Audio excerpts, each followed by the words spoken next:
অনেক সময় দেখা যায় যে আম বেশি পেকে যায়, তখন আমি এই ধরনের পিঠা তৈরি করে নিই। কারণ বেশি পাকার ফলে আম অনেক সময় খারাপ হয়ে যায়, তো এই পিঠা তৈরি করলে খাওয়া হয়ে যায়, এটা আর ফেলতে হয় না।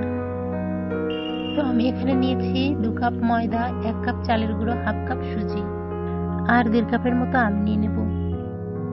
এই আমগুলোয় কোনো আঁশ নেই, তাই আমি হাত দিয়ে এভাবে এটা নিয়ে নিচ্ছি। পরিমাণ মতো নুন চিনি নিয়ে নিচ্ছি। এটা তৈরি করার সময় লক্ষ্য রাখতে হবে যেন আমের আঁশ না থাকে।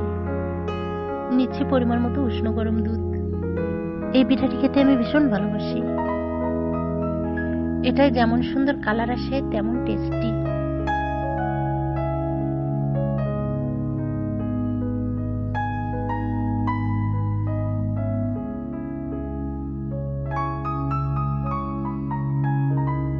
পনেরো মিনিটের জন্য ঢাকা দিয়ে রাখবো।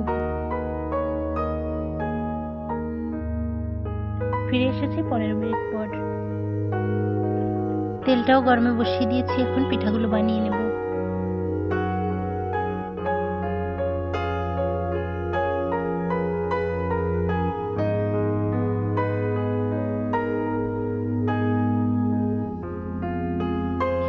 একটা একটা করে পিঠা বানাতে অনেকটা টাইম চলে যায়, তাই আমি ননস্টিকে 4-5টা করে পিঠা তৈরি করে নিচ্ছি একবারে।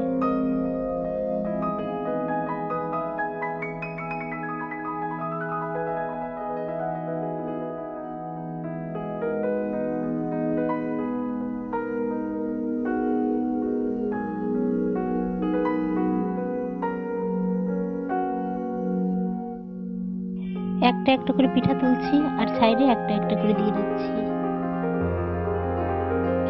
যে যেমন ভাজা পছন্দ করেন সে তেমনই তৈরি করে খাবেন। আমার একটু লাল হলে বেশি ভালো লাগে খেতে।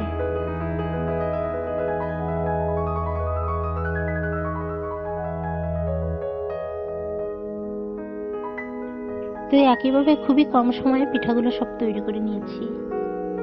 তো যারা এই পিঠাটি এখনো তৈরি করেননি, আমার এই রেসিপিটা ফলো করে তৈরি করুন।